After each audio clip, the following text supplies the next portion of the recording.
Sit down. Be humble. Yeah. Anthony Joshua says Deontay Wilder, he needs to humble himself. Stay tuned.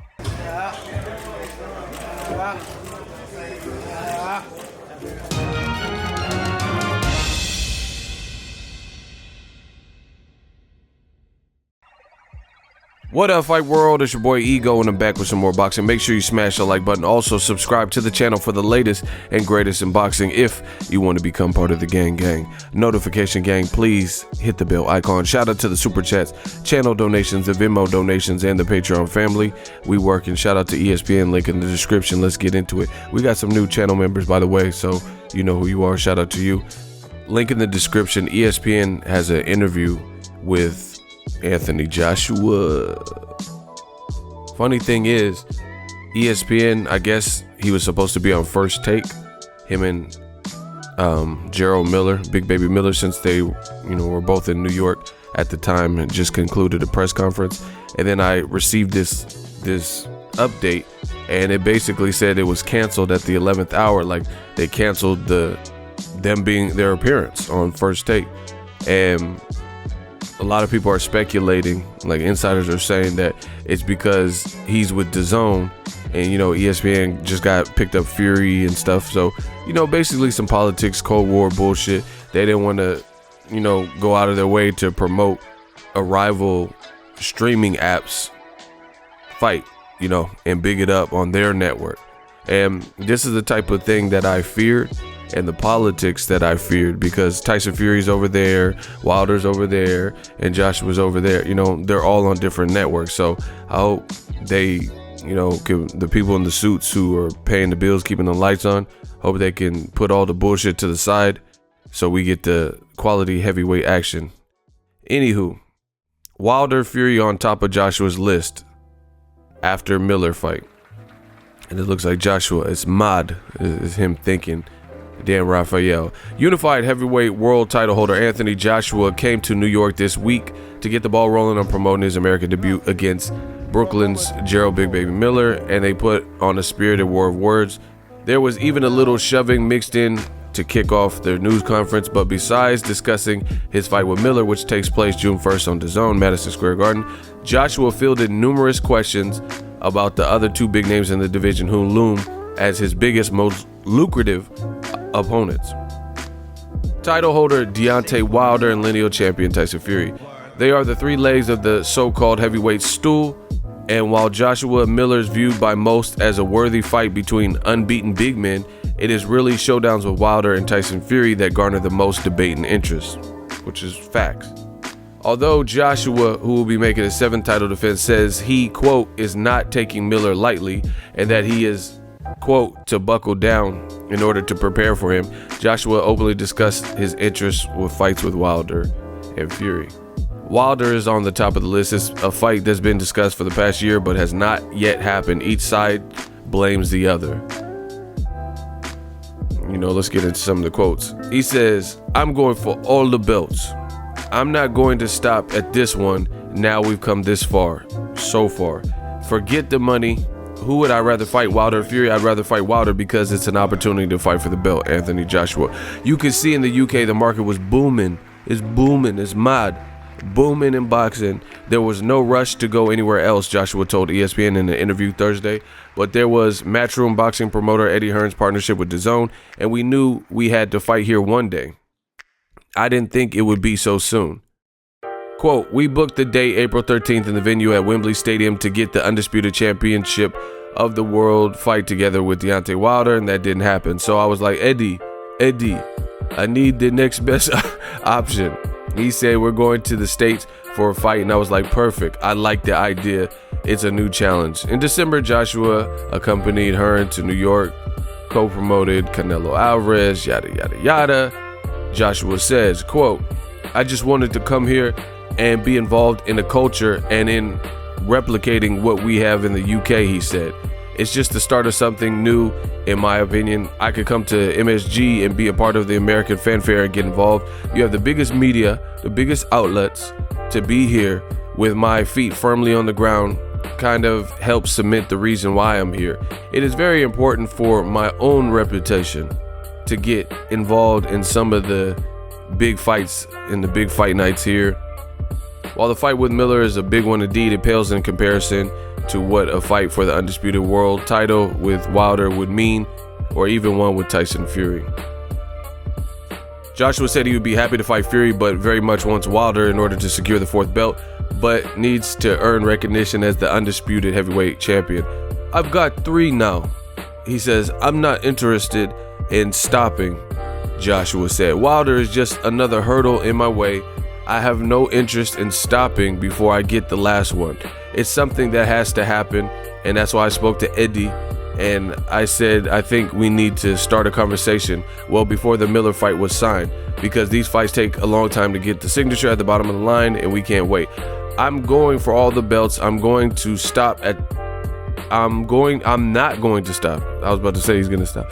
I'm not going to stop at this one now that we've come so far. Forget the money. Who would I rather fight, Wilder or Fury? I'd rather fight Wilder because it's an opportunity for the belt. He says he had an opportunity for April 13th. He already fought Tyson Fury. He had a draw, and now he has the opportunity to fight whoever he wants. He chose to fight Tyson Fury. Again, there's a question you have to ask. Why isn't this fight with me happening? Because of that fight in December. It's a blessing because it was a close fight and he got a draw, which meant he kept his hands on the belt. But now, when it's a situation where he has to make a calculated decision and ask himself what he really wants to do, because he has the opportunity to choose legacy over having an easy touch, and he chose to fight Fury as an easy touch when he could have fought for legacy and history at April 13th for the undisputed champion of the world. The prospect of Wilder Fury rematch happening at least late spring or early summer becomes more unlikely when Fury announced the ESPN stuff. I think, man, this is a long. I'm trying to get to my part. I think it made mine and Wilder prospects easier. I don't know why Tyson Fury signed with Top Rank while in negotiations for the Wilder rematch, but he did what's best for him. I feel like it just shows Wilder that now he's not the relevant party. He's not the one bringing the money to the table. DAZN and ESPN are. Showtime, where Wilder has been aligned, aren't bringing anything to the table. So Wilder's not in control. He needs to kind of humble himself and get on board before it's too late and me and Tyson Fury end up fighting. You know, he says, I think Wilder, if he misses another opportunity, he could be left out for a little while. He might have to fight someone like Miller, who I have to fight in the meantime, who's a danger man for him. I guess dangerous, maybe it's a spelling error. And he might get beat in the process. That's what I'm going through now. So I need to get past Miller so I could put my sights on fighting Wilder, and he needs to fight and win so he can put his sights on fighting me before the year's out. The longer we leave it, the less likely the fight will happen. Listen, Joshua said a lot of stuff that I have questions, and it's like to the point where as I'm reading it, like this is my first time even going through the full article. I kind of just got the cliff notes and then went over it, you know, so it's a fresh reaction. But he says a lot of stuff where, you know, this sounds crazy to me. It really does. Yeah, like some of this is not really making sense what Anthony Joshua is saying. He's now so open to fighting in America, whereas before, when he was offered the $50 million, it was an afterthought. He was like, no. They literally asked, if you look after his fight, either the Joseph Parker fight or the Carlos Takam, you know, he was like, yeah, a lot of people want to see you fight Wilder. You took UK by storm. Do you want to take over and go to America? And he says no, just like that. No, just a flat out no. Now he says, I just want to come here and be involved in a culture and replicating what we have in the UK. So to me, I believe it wasn't in the cards, it wasn't in the plan, but DAZN made them. You know, DAZN's like putting up money, and they're like, man, you gotta do this. You know, we put up all this money. Eddie Hearns, you gotta give us something. Canelo, since he's come to DAZN, it's been big business. You know, people are genuinely interested in his fights. Joshua, you know, that's cool for the UK, but we're trying to take over the US market. You know, so you gotta make some noise. And now he's saying you have the biggest media, the biggest outlets, and he's all with the idea. You know, the other part he says, I mean, there's a couple. He's saying he wants to fight Wilder, and if Wilder doesn't jump on the ship then it might not happen, and him and Tyson Fury could end up fighting. But he's been back and forth on that. He said the Tyson Fury fight, he doesn't want to fight him. He said it on ESPN's First Take in December, the fight week of Canelo fielding. He says he doesn't want to fight Fury because he doesn't have a belt. And he's kind of saying that here, but he's also saying that Wilder needs to hurry up or get left. But Wilder was the one willing to go to your fight. You weren't willing to go to Wilder's fight. You know, Wilder versus Fury.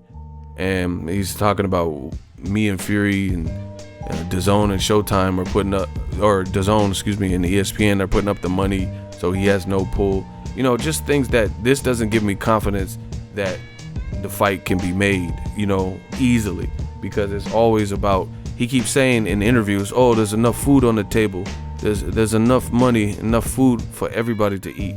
But you make situations, in my opinion, harder by constantly talking about, you know, oh, you know, like threatening people, like, oh, me and Tyson Fury are gonna fight, you better pull yourself together. I think Wilder, if he misses the opportunity, he could be left out for a little while. He might have to fight someone like Gerald Miller in the meantime. And saying that me and Tyson Fury hold the money, I think this made Wilder prospects easier. I don't know why Tyson Fury signed with negotiations with ESPN. I feel like it just shows Wilder that he's now not the relevant party. Like, just, it's like Joshua, it really feels like he's reading a teleprompter, like cue cards. I don't think this stuff has been like measured for consistency to see if this makes sense. He's saying Wilder's not the relevant party and ESPN and DAZN are putting up the money, but in this whole article you're talking about how you want to fight Wilder and you need to be undisputed and you're dying for all the belts. So how does that make sense? You're giving props to Tyson Fury for a financial decision that, you know, could have possibly made Wilder Fury 2 harder to make. So that positively affects Tyson Fury's bank account and his family, you know, but it doesn't do anything really positive if Wilder Fury don't happen next for the fans. And now you're saying because of that, you guys and the platforms you're connected to are the ones putting up all the money, and it makes Wilder irrelevant. So it sounds like you're trying to power play him, and at the same time, how is he irrelevant but you want to fight him, and you're saying you want to fight him more than the guy that just did the lucrative deal with ESPN?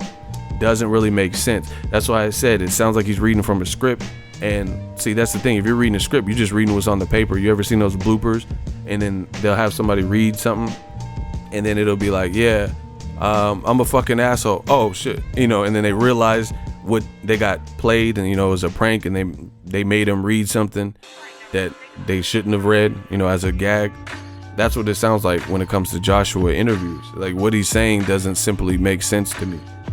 You're saying you want to fight Wilder and you need it for lineage and legacy, even though you had opportunities last year before Povetkin, before Gerald Miller. And you're also later in this interview, same interview, not two different interviews, saying that he's kind of irrelevant, or out of the big three, he's the least relevant because the platforms are offering so much money and Showtime's not doing this and that. You know, it doesn't really give me confidence.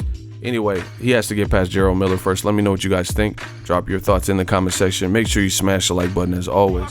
Hate, comment, and subscribe. Till next video is Ego. Signing off. So if you enjoyed this video and want more content like this on the channel, you can show your appreciation by going to the PayPal donate button or the YouTube support button, and you can donate any amount that you feel is equivalent to the value of this video. Much more to come. Thank you guys for your support. Boxingego, the future of boxing.